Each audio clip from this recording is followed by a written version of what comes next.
जो आपके साथ 4000 लोग जो प्रिलिमिनरी में आए। फिर रिटर्न में किन्होंने कितना क्वालिफाई किया? 124। उसके बाद 41 जो आपके लिस्ट में आए हैं आप क्वालिफाई फॉर मेडिकल एग्जामिनेशन या अपॉइंटमेंट सिलेक्शन के लिए सिलेक्ट हो गए। तो अब भी ये बहुत बड़ी अचीवमेंट है, क्योंकि इतना वास्ट है ना लॉ फील्ड ये।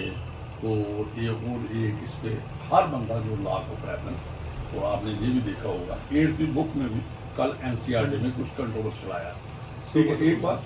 और 11th और 12th में इंट्रोड्यूस कर दिया लीगल सब्जेक्ट। और अब पहले एक टाइम होता था लॉ को लोग बहुत लेते थे लॉस्ट, तो यार ये एकेडमी में लॉ में चले जाओ। इस वक्त फर्स्ट क्लैड का ऑल इंडिया लेवल पे एग्जाम होता है, आपने भी क्रैक किया हो, उसके बाद डिवीजन भी इजी नहीं है। और खासकर जो हमारे NLB है, national law university, law college, और उसके बाद फिर आपने एकेडमिक साइड पे किया, कईयों ने 3 इयर्स किया, कईयों ने 5 इयर्स किया। उसके बाद फिर ये वाला कंपटीशन है जहाँ जो अकेडमिक स्टडी की आपने बहुत फर्क है। वो कैजुअल वो है आपको पेपर पास करना, लेकिन इसके पेपर पास करने के एक स्ट्रक्चर्ड आपको पढ़ना है, सुनना, और जो आपने मार्क में रिटर्न में जहाँ प्रिलिमिनरी में किया वो बाकियों से डिस्टिंग्विश होगा, अलग होगा, प्रेफर्ड होगा आपका। अभी जो भी एग्जाम करते एक टाइम पे देखा तो आपको, और आपको सबसे बड़ी मुबारक जो है वो है कि आपका फर्स्ट रैंक है। देखिए एक प्रमोशन होती है ना फर्स्ट रैंक वाला, जो 41 वाला प्रमोट होगा ना उसको हो सकता है आपका 9 साल लगे। एक तो आपकी एज 24 ईयर्स और आपने LLM की, आगे हम आपको कह रहे हैं डॉक्टरेट भी करो और कंटिन्यूटी में रहो, कंसिस्टेंसी अल्लाह। तो हम अभी आपको पूछेंगे पहले कि भाई आप हमें बताइए एकेडमी में आपने कैसे अब इस प्रोफेशन में कैसे आप अटेम्प्ट हो गए, एक।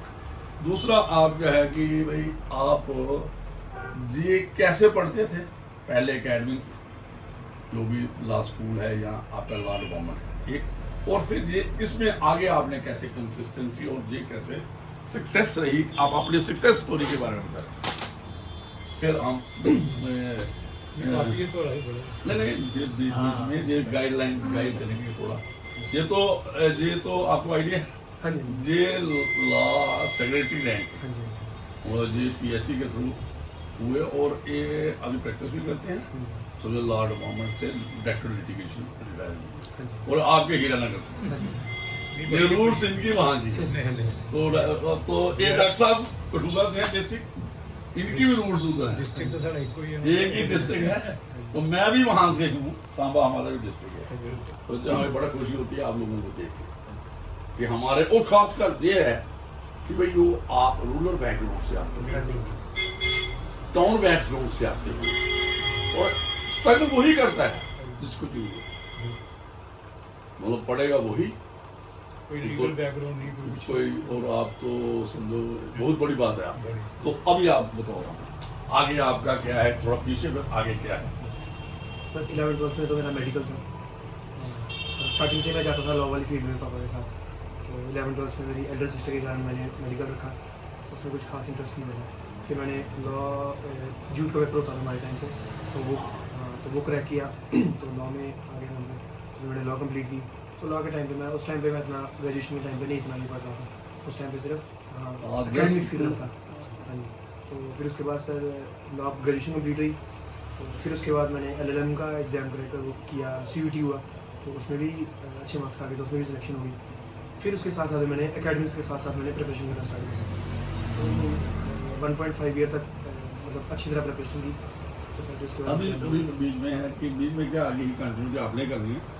मुझे बताओ कि ये जो आपका पढ़ने का तरीका जो इस एग्ज़ाम के लिए ये क्या क्या था, ताकि मैं देखूं, मैं तो इसी फील्ड में हूँ, मैं रोज़ यही काम करता हूँ, तो मैं ये कैंडिडेट से सुनना चाहता हूँ जो सक्सेस मिलने की, तो कैसे पढ़ते थे आप, क्या क्या इसमें आपका वो रहता था एकेडमिक या प्रैक्टिकल नॉलेज के लिए, क्या क्या था ऑब्जेक्टिव सब्जेक्टिव।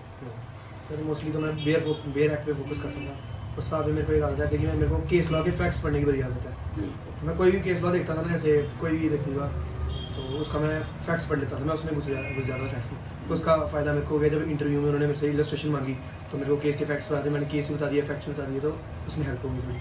बाकी बेयर एक्ट पे मैंने फोकस रखा था अपना मेन। बेयर एक्ट में। और उसके साथ ही देखिए कोई भी आपको कोई स्टैट्यूटरी प्रोविजन है तो ऑब्वियसली आपको जो बेयर एक्ट के टेक्स्ट बुक भी हाँ। जो थोड़ा इंग्रेडिएंट्स क्या हाँ हैं जी। और जो आपने बात की प्रैक्टिकल नॉलेज के लिए, ऑब्जेक्टिव नॉलेज के लिए, वो आपने केस लॉ पढ़ा। हाँ जी। यही मेरी स्ट्रेटजी है, मैं सभी बच्चों को कहता बिल्कुल।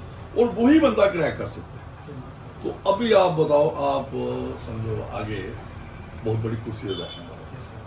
जहाँ पे कॉन्स्टिट्यूशनल राइट्स, चाहे आप कॉन्स्टिट्यूशनल कोर्ट नहीं है लेकिन स्टैट्यूटरी जो हमारे प्रोविजन है सारे काम Constitution से, yes, sir. लास्ट में हमारा काम है। तो जो स्टैट्यूटरी प्रोविजन इनको भी करना है, तो फिर आपको लोगों की प्रॉपर्टी, माल के भी आम ऑफिस हैं और जो ये सारी हिफाजत आपके पास है, किसी के लीगल राइट्स हैं, प्रॉपर्टी के रिलेटेड है, उसकी लाइफ रिलेटेड है, क्योंकि आपको जुडिशियल पावर भी कंट्रोल हो जाएंगे Yes, sir. As judicial magistrate first class. तो आप कैसे देखते हो आगे आप आने वाला क्या, तो फिर आपको एडवाइस भी करेंगे। सर जैसे कि मैंने बताया, मैं कोई भी चीज़ पढ़ता हूँ फैक्ट्स तो मेरे को पहले जानना होता है कि नहीं, उसमें अभी पूरा है। अभी आप उस पे आ जाओ प्रैक्टिकल। हाँ जी सर, वही। तो बैठ के जज बन के हाँ जी। आपके पास हम एक अर्जी दे देते हैं, हाँ जी। एक पुलिस वाला रिमांड के लिए आए, हाँ जी। ठीक है। तो उस रिमांड एप्लीकेशन जब लगी तो आप क्या करोगे उसमें? मतलब ऐसे जस्ट एक प्रैक्टिकल हाइपोथेटिकल बात की है, क्या करोगे? सर वही मैं चाहूँगा कि पहले मैं सुनूं दोनों को कि उसके क्या एक्यूज के क्या राइट्स हैं, कि वो भी वायलेट नहीं हुए, और पुलिस की रिमांड मांग रही है कि उनको क्या इन्वेस्टिगेशन में ऐसा क्या ढूंढना है जो अभी तक नहीं ढूंढ पाए हैं वो। बिल्कुल। अगर बिना मतलब के वो रिमांड ले रहे हैं और एक्यूज के राइट वायलेशन हो रही है। शॉर्ट में है principle of natural justice, Yes, sir. जो procedure established By law. BNSS में है, Yes, sir. उसको आपने देखना है, फॉलो करना है, हाँ जी। कि उसका भी राइट हाँ है, जी, दोनों। स्टेट का भी है, बिल्कुल सर। बैलेंस स्ट्रक करना है, हाँ मैंने ठीक है।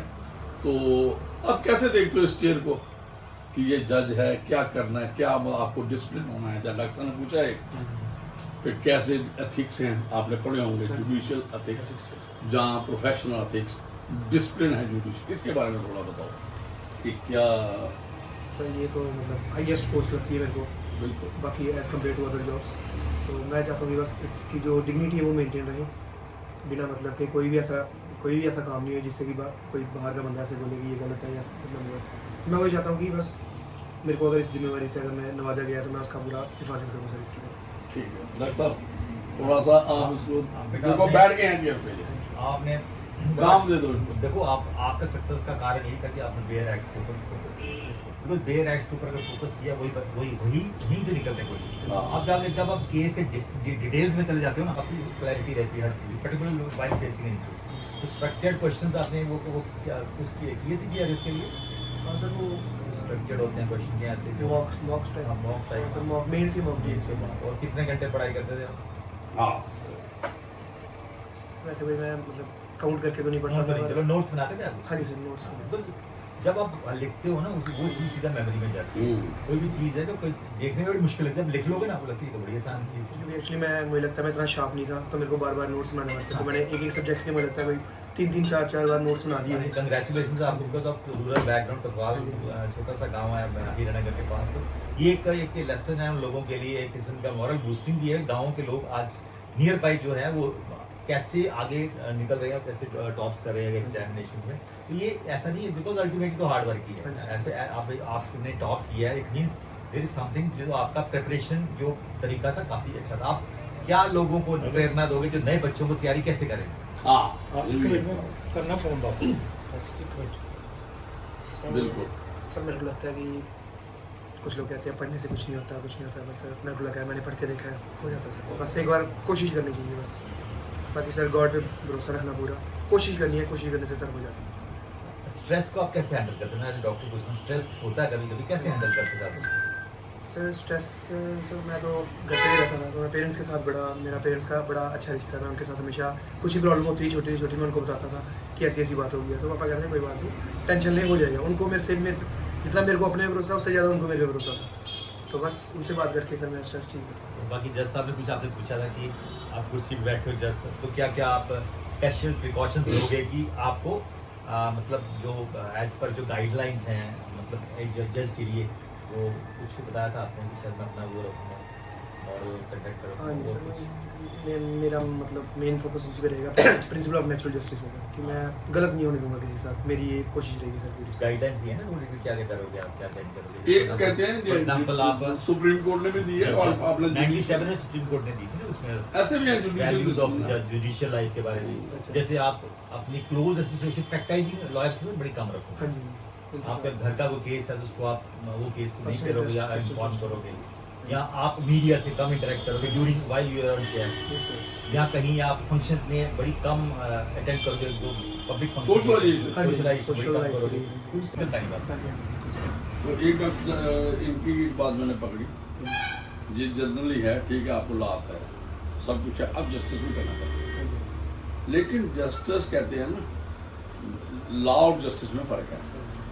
Justice not only be done, it seems to be done. Seems to be, yes, sir. मतलब लगना चाहिए यार बंदा जो जेल पे है ना ये गलत नहीं कर सकता, हाँ जी। ये किंग है ना, एक अच्छा इंप्रेशन, एक अच्छा इंप्रेशन रेपुटेशन है, एक किंग है। कहते हैं कि उसको क्या करना चाहिए, सभी का पे विश्वास अपना बढ़ाना, अपना विश्वास, किसी पे विश्वास नहीं करना। ये मैं कौन सा जोड़ रहा हूँ, जो उन्होंने क्लैरिकल जॉब की थी, हाँ जी। जो आपका स्टाफ है कोई भी है, वकीलों को आया, अर्जी आई, ऑब्जेक्शन आए, दोनों को Nice. नो डाउट ये कह रहे थे पहले इन्होंने एक और कैंडिडेट से बात की तो जस्टिस डिलेड जस्टिस डिनाइड, आगे डिस्टाइन भी है सीजे ने कहा, लेकिन हम और आज करते हैं कि ऐसा भी नहीं है justice Hari justice Very, yes, sir. ब्यूरी, Yes, sir. ठीक है, दफनाना भी नहीं है इसको, पूरा अप्रेंटिस लगना चाहिए। तो रोहित साहब प्लीज। अंशुल पहले तो बेटा आपको बहुत बहुत मुबारक, दिल से मुबारक कि मेरे गांव का है, मेरे घर का है, आपके साथ बड़े फैमिली रिलेशन है आप लोगों में, मुझे कल ही पता लगा। बहुत बहुत मुबारक बेटा। अब अंशुल ऐसा है, ये जो बड़ी चेयर मिली है आपको, अब आपको चेयर का पूरा एहतराम करना है। ये चेयर बड़े हार्ड वर्क से मिलती है। जिस चेयर पे आप आए हैं ना, जब आप अपने चेयर पे बैठे हैं ना, रिटायरिंग रूम से बाहर जब कोर्ट के अजलास में चेयर पे बैठना है तो समझो कि आप भगवान के घर आ गए। दुनिया खड़ी है, भगवान आप है। आपने डिफरेंशिएट नहीं करना है कि ये कौन है ये कौन है। आपके सामने जो फाइल आई है आपने उसको पूरे लॉ पॉइंट से उसको एग्जामिन करना है, इसमें है क्या। अगर मान लीजिए फॉर एग्जांपल एक बेल एप्लीकेशन, तो उसमें आपने पहले कंटेंट्स देखने का ऑफेंस क्या है, बेल एप्लीकेशन किसकी आई है। You firstly you have to mark to the prosecution team और ऑब्जेक्शन। जब वो ऑब्जेक्शन आ जाते हैं, अगर आपको लगता है कि इसमें I am not satisfied with this objection, इसमें केस डायरी मंगवा लो।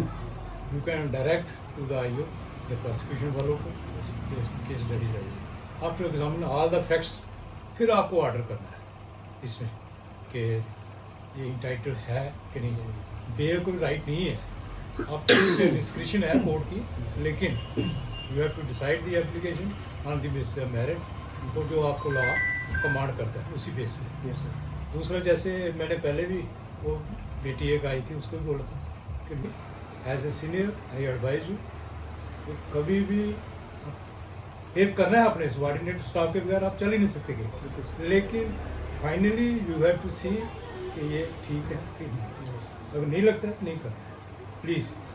अब ये बंद जगह में इस चेयर का जो है डेकोरम है ये आपके हाथ में है। Yes, sir. बाकी कुछ एडवोकेट्स ऐसे होते हैं कि बिना लॉ पॉइंट पे ऐसे आर्गूमेंट्स करते हैं जिसकी कोई रेलिवेंस नहीं है केस की। उनकी होती है कि जज को थोड़ा पजल करें। जज साहब कहेंगे हाँ जी बताइए वकील साहब आप चाहते क्या हैं, तो ये स्टेज नहीं आनी चाहिए। ये हमारा एक्सपीरियंस कहता है to the point on the basis of law, जो आपको ऑथराइज करता है उसी बेस पे। Number 2, don't come under pressure any political angle, any administration side, not police. आपको अपनी चेयर की डिग्निटी रखनी है, आपको एसएसपी साहब भी सलूट करेंगे तो बिल्कुल ये ऐसी चेयर है। तो नहीं, जो जुडिशियल पावर्स जो मैंने कहा कि ट्रांसफर हो जाएंगे as a judicial magistrate everybody is supposed to बिल्कुल। तो वंस अगेन आपको बहुत बहुत मुबारक, वेल डन। आपने पूरे ईराना का तो नाम रोशन हुआ ही हुआ है हमारे पूरे जम्मू प्रोविंस में है। इवन ये नंबर 1 आया हमारा बेटा Anshul. Yes, sir. Once again बेटा बहुत बहुत अमरीश। तो देखिए जो डॉक्टर साहब ने कहा, इन्होंने कहा, तो बहुत अच्छा लगा। और आप मुझे लगता है कि एक नोबल सोल है और बड़े एक मासूमियत भी है। हाँ ऐसा ही होना चाहिए जब। बस बेटा प्रेशर में नहीं आना है बस। मासूमियत भी आपके चेहरा, जो अपनी बॉडी लैंग्वेज है ना, जो मतलब आप इम्प्रेशन देखो जी, मैं बात करूँ और जो ये चेयर आती है ना, रिजर्व रहना बेटा। हाँ, ये जो चेयर आती है ना, ये कोई आपकी फैमिली बैकग्राउंड, कोई जज की कुर्सी पे कोई किसी की ब्लेसिंग होती है, बिल्कुल तब ये चेयर मिलती है। जब कोई भी हायर, कोई भी जहाँ पे एडमिनिस्ट्रेटिव साइड में लगाओ तो वहाँ पे किंग है। पहले किंग डिस्चार्ज करता था जुडिशियल कुर्सी जहाँ, तो अब आपने जिम्मेदारी है, तो आप एक किंग लाइफ, मैंने पहले भी बताया, लाइफ ऑफ प्रॉपर्टी आपके हाथ में है। तो अच्छा है, यही है कि आप एक मतलब लोगों के लिए बने कि यार ये जैसा आए हैं, ये पूरा बात है, वो कंफर्टेबल रहना है। बहुत शोर में मचाते हैं, हमने जो देखते हैं वो मुस्कुराते रहते हैं, चेयर पे रहते हैं। तो कमांड भी करनी है, रिस्पेक्ट जो है कमांड की जाती है, डिमांड नहीं की जाती। किसी ने कोई उसने संलाप नहीं किया, मत नहीं किया, आप उससे चिढ़ जाओ, ये क्या है, ये कलर का वकील है, इससे बहुत बड़े किस्म के। और हमने पहले बात की, बहुत संयोग आई थी, तो उसको हमने कहा कि देखो क्या होता है, ये जो एडवोकेट है, ये लोग आर्गू करते हैं, ये असेस करते हैं कि जज किस तरफ जा रहा है, अब आर्गूमेंट क्या किस तरफ जा रहा है, जब सुनते हुए, जैसे आप सुप्रीम कोर्ट में, तो इतने मतलब उनको आइडिया होता है कि भाई मैं क्या, कैसे मैं देखो, फिर वो क्या करते हैं, माइंड लेते हैं आपका, माइंड लेने की कोशिश करते हैं, तो माइंड इजली नहीं देना। ये क्या है, तो उससे क्या होता है आपकी वो, फिर क्या, अगर आपका माइंड दे दिया, बात शोर मचा कि जज यार सुनता ही नहीं है, खुद ही अब उधर से ही बातें करता है, तो ये वो है। फॉर एग्जाम्पल आपको अभी एक आइडिया है, आपको हीरानगर लगा दिया जाता है, जज की कुर्सी उठा दी, तो बताओ आप कैसा फील करो। मैं इसका जवाब ही दूंगा आगे। मैंने सर वहाँ पे मैंने प्रैक्टिस की हुई है, तो मेरा तो पर्सनल इंटरेस्ट बहुत ज़्यादा बन जाएगा वहाँ पे, तो मैं अवॉइड ही करूँगा कि सर मेरे को ऐसी जगह पे बिठाया जाए। भैया तू कैसे करेगा, आपको लगाना है, नौकरी आपको मिल गई, वहाँ पे बैठ गए, जजमेंट बननी है ना जो, हाँ जी, इनको और मेरे, मैं चलो मैं अभी आपको अपनी बात भी बताता हूँ, इनको बराबर में लगा दिया। जब खड़ाक लगे ना ये, मैं हम बैठमेंटिंग में, तो ये उसको बराबर में लगा, तो बहुत परेशानी आती है। मैं क्या हुआ, जब मैं सब जज बना प्रमोशन में, तो मैं सांबा में मेरी प्रैक्टिस की, मेरी फाइलें बंद हो गई, जिनको पता होगा वहाँ पे आप रिलेशन से क्वेश्चन जब किसी की पूछ लेना, तो वहाँ पे मुझे लगा था कितना, मेरी उसमें 2 साल प्रमोशन हो गई काउंसिल से, और बड़ी जल्दी हुई थी हाँ जी सर। हमारे बैच।